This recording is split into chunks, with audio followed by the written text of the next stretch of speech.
أنا اسمي ماهر طياوي من قرية أم الذيبان تابعة الشنقال. اليوم احنا قديم يعني كنا ناس عايشة مثل ما نقول بجهل، يعني ناس عايشة بأمور غير كل من هذا اللي يرعى الأغنام وهذا اللي يروح يعني بأمور الحصاد وشغلهم اللي يكون المادي، كل إنسان يشتغل بالمادة اللي تقع على عاتقه، يعني أمور اللي بالقرية عندنا. يعني اليوم أنا يمكن صار لي من 2000 كنت أسرح بالأغنام، أحب أسرح بالأغنام، أطلع على الجبل، أحب إني أكون أرعى الأغنام. من الإبادة اللي جت على سنجار طب داعش، صراحة داعش فجأة طب السنجار، سوى إبادة للقوم شنقال عام.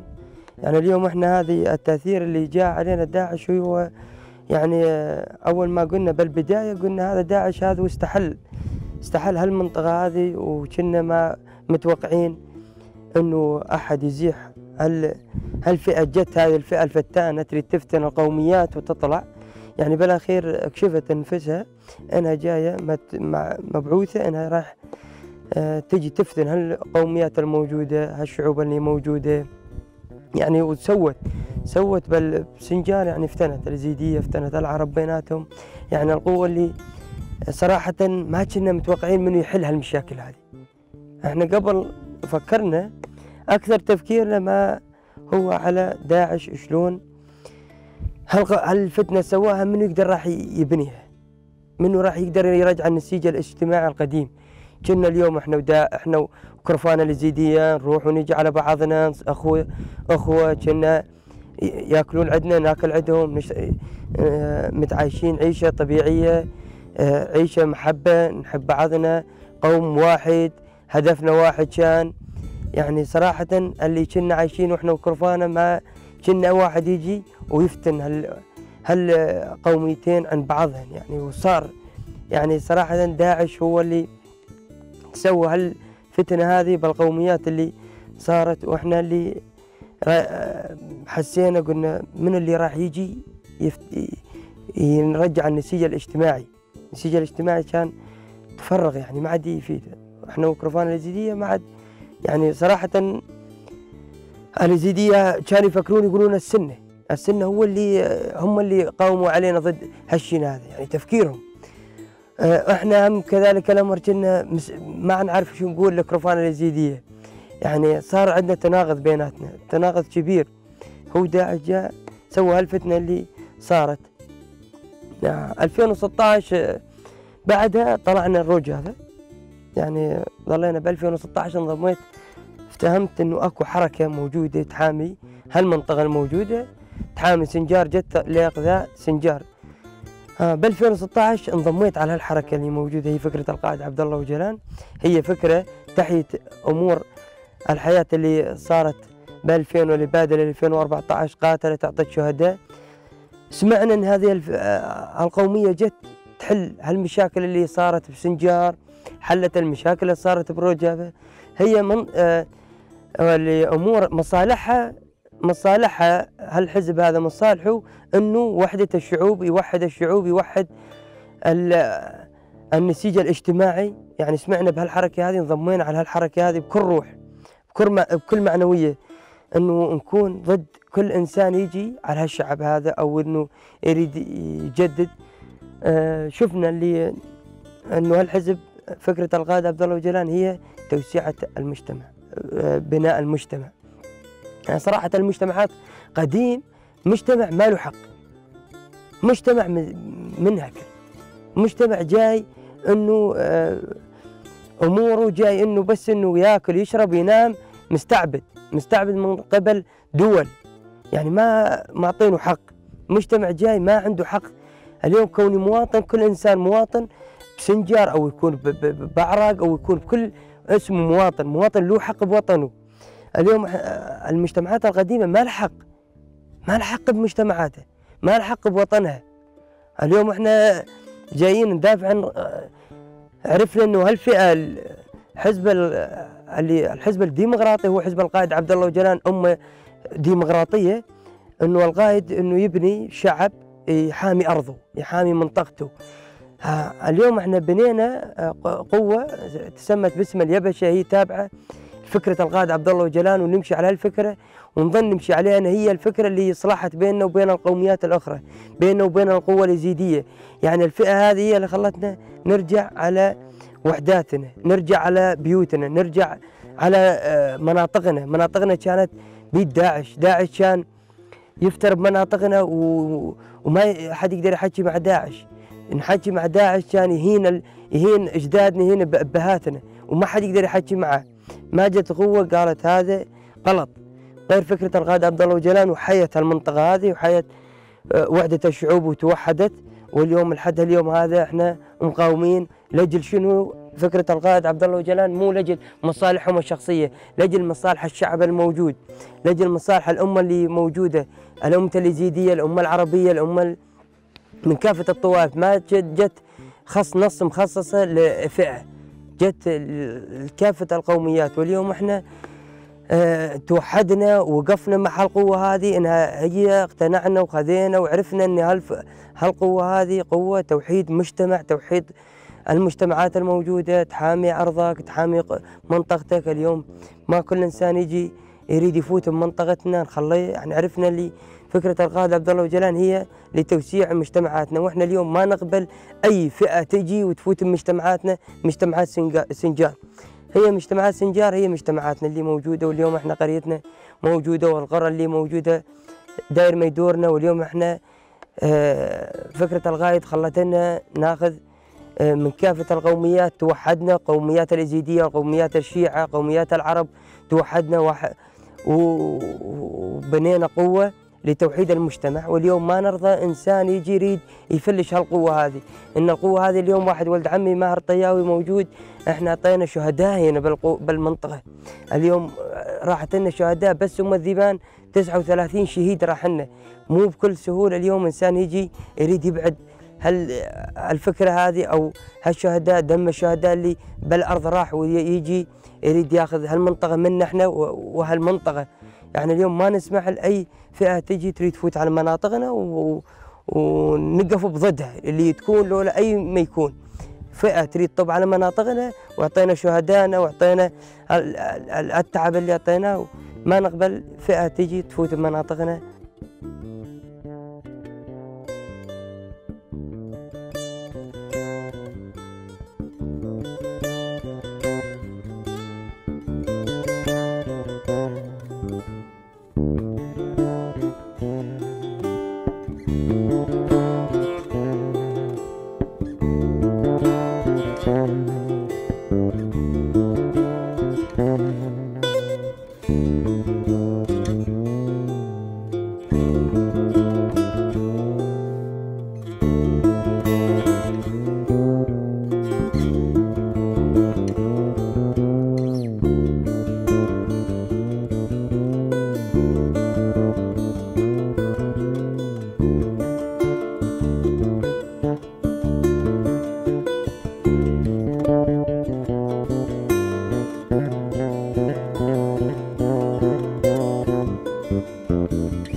ما جت الإبادة احنا ناس مجتمع ضعيف، مجتمع مو متعود انه يقاوم، مجتمع مو متعود انه يقف ضد الهجومات اللي تيجي على ارضه، مجتمع مو انه يدافع عن وطنه، مجتمع هيك ما كان متدرب، ما كان انه له حق انه يدافع، انه كونه مواطن. اليوم احنا بعد فكرة القائد عبد الله أوجلان والدروس اللي خذيناها والفكرة اللي درسناها وعرفنا شنو حقيقتنا، وعرفنا حقيقة كل إنسان بهالوطن هذا شنو. اليوم احنا بعد ما انضمينا على شخصيتي، بعد ما انضمينا على فكرة القائد عبد الله أوجلان، فكرة يعني صراحة عظيمة. مو كل إنسان يقدر يدير هالفكرة هذه. فكرة افتهمت شخصيتي، افتهمت انه هالفكرة هذه لتوحيد المجتمع، لتوحيد، تحامي أرضك، تحامي منطقتك، تحامي وطنك ما إرهابية تجي تفوت بمنطقتك وتستحل مناطقنا وتسبي أراضنا وإحنا نضحك. كنا ما ندري أراضنا تنسبي وإحنا ما ندري شنو اللي دفعنا عليهم. ما عندنا قوة أن ندافع عن عرضنا، وشعبنا اللي من قبل الدواعش انهان، تذبح، انسبة. يعني داعش أذت المناطق كلها. ما كنا نعرف انه الشيء هذا غلط كون مواطنين، ما كنا نعرف انه هالامور هذه كلها امور خاطئه. بعد فكره القائد عبد الله أوجلان وافتهمنا شنو احنا، يعني كون مواطنين شنو لازم نسوي وشنو لازم هدفنا. عرفنا هدفنا لازم توحيد مجتمع، نوحد القوات، نحامي ارضنا، نحامي اراضينا، نحامي القوات اللي الخارجيه اللي تجي تستولي مناطقنا، تستولي اراضينا. عرفنا انه حقائقنا شنو، عرفنا لنا حق انه المراه هي مراه، شنو حقها بالمجتمع. قبل المراه ما لها حق بالمجتمع، مراه ضعيفه، مراه هي استعمال الجنسوي بس، استعمال انه مفكرينها انها بس هذه انه تستعمل بالجنس فقط. اما المراه هسه لتوحيد مجتمع، تريد تطور، تريد يعني قامت ما تقبل الغلط، قامت تدافع عن نفسها، قامت اللي يجي يريد يستولي عليها تدافع عن نفسها. اليوم كله من فضل من فضل فكره القائد عبد الله أوجلان هي بس مناطق سنجاب. اليوم خلينا نطلع على المناطق الاخرى. قبل لسه ما طب فكره القائد عبد الله أوجلان تلقى مناطق مستهلكه، منطقه ضعيفه. اليوم ليش اليوم القوات كلها مستهدفه على قوات سنجار بس موجوده؟ اليوم اكو حشود كثيره اكو بالموصل حشود، اكو بعاج حشود، اكو بغداد حشود. ليش هالحشود ذيك ما حد يجيها؟ لا تركيا لا غير. ليش ما يجوني على الحشود ذيك؟ انه يعرفون هالفكره هذه لتوحيد المجتمع. الفكره هذه جت لتوعيه المجتمع، فكره جت انه تدير المجتمع. يعني صراحه انه مستهدفه ان عرفنا القوميات الموجوده، اما الدول اللي الخارجيه ما تريد المجتمع يتطور. هذه الفكره اللي خذيناها بس صح. اليوم احنا قاعد ناخذ فكره لتوحيد مجتمعنا، مو شيء غلط اللي قاعد ناخذه، لتوحيد مجتمعنا، لتنسيق بيننا احنا واللي القوميات اللي فتن بها داعش. ليش الدول الاخرى قاعد تفرقع ما تقبل اللي الفكره هذه قاعد تتطور او الفكره هذه تنتشر بيننا وبين القوى اليزيديه وبيننا وبين القوميات الاخرى؟ ليش ما يقبلون؟ قاعد يستهدفوننا احنا اليوم، الدول الخارجيه قاعد تستهدفنا، ما تريد الفكره هاي قاعد تنتشر. الفكره هاي مأثره، الفكره هاي قاعد تاثر على المجتمع، الفكره هاي قاعد تاثر على المراه لتطويرها، تطور المراه. ليش ما يقبلون المراه تتطور؟ ليش ما يقبلون المواطن يحامي ارضه؟ الدول هذه قاعد حاليا الدول ما تقبل هالشيء. ليش؟ انه شيء صح. فكره القائد عبد الله أوجلان صح، فكره جت بروحها فاديه لاجل هالمجتمع، لاجل هالاباده صارت. راح لنا شهداء بالمناطق، شهداء راح. ليش راح الشهداء؟ بس انه يرجعون النسيج الاجتماعي، يوحدون الامه الديمقراطيه للمجتمع، يوحدون الخوه، يوحدون التواحد، يرجعون النسيج الاجتماعي اللي تفرغ الداعش وسوى هالتفرقه اللي موجوده. ليش الدول ما تقبل هالفكره هاي تنتشر؟ انه فكره مؤثره، فكره قاعده تاثر على المجتمع، توحد المجتمع. دول ما تقبل انه القوميات الازيديه والقوميات العربيه والقوميات الشيعه والاخرى ما تقبل انه يرجع النسيج هذا. ليش الدوله هذه ما تقبل؟ ان احنا اهل المجتمع. اليوم انا ابن هالمجتمع هذا، ليش ما تخليني حامي ارضي؟ عرفتني شلون احامي ارضي؟ المرأة عرفت شلون تحامي جسدها، عرفت شلون تحامي نفسها، تطورت باليوم هذا. يوم فضل منه هذا فكرة القائد عبد الله أوجلان، حررت المرأة من العبودية وحررت المرأة من السلطة، حررت الرجل من العبودية الدولة.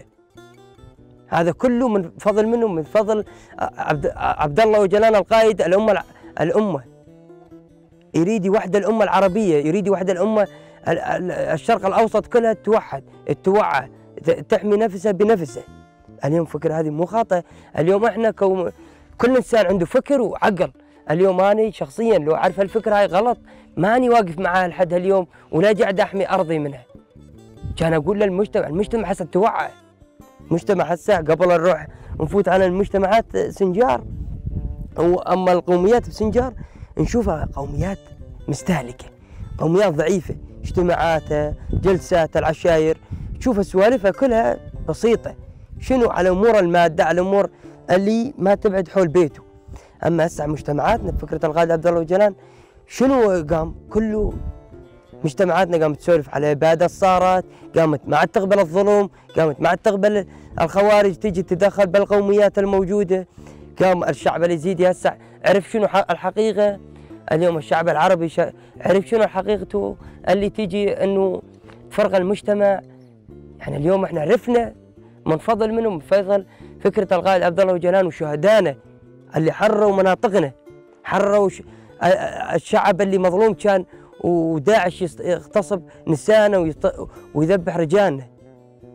يعني كان ماكو احترام ماكو للفئة جت، فئة هذه متوحشة، فئة مدسوسة، فئة موصي بها انها تفرق هالمجتمع. هذه الفئة هذه ما جت انه جت بدين الاسلام، انه شنو؟ انه الدين هذا مؤثر، تتاثر به القوميات اكثر شيء، القوميات السنه تتاثر بالدين وتفوت.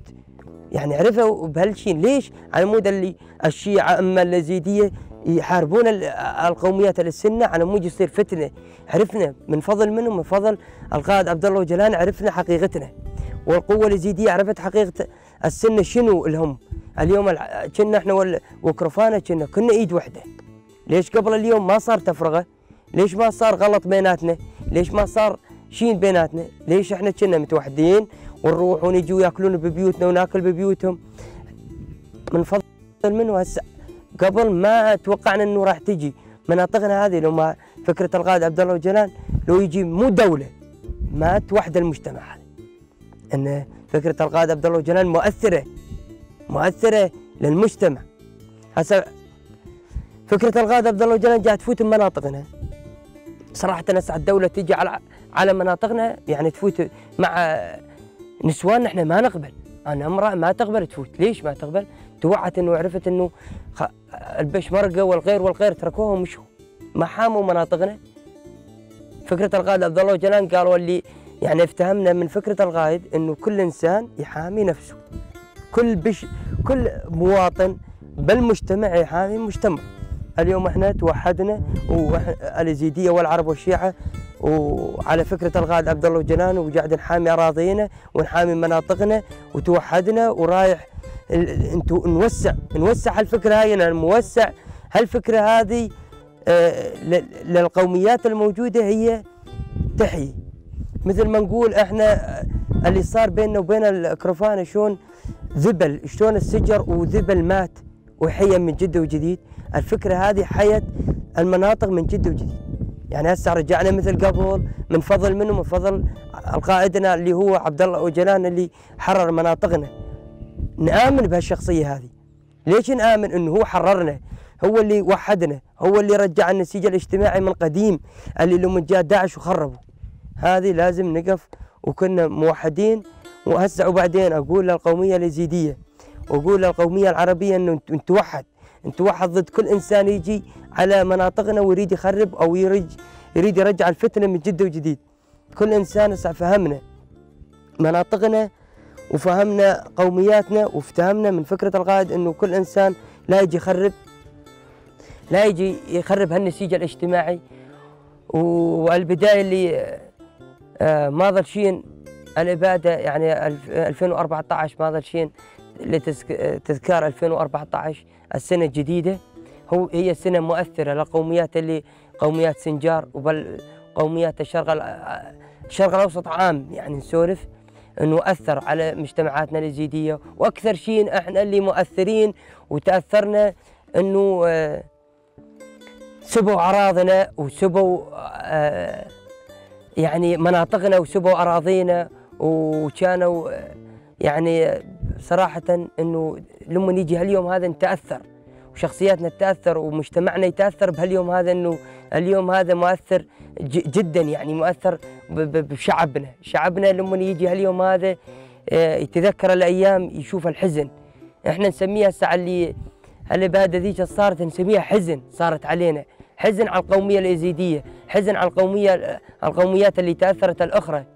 يعني صراحه اكثر قوميه تاثرت هي قوميه كرفان اليزيديه. واحنا اليوم احنا نتوحد احنا وقومياتنا اليزيديه، وعلى كل فئه تجي انها تخرب النسيج الاجتماعي. بعد احياء هي فكره القائد عبد الله وجلان، حيت النسيج من جده وجديد، واتمنى النصر وشكرا.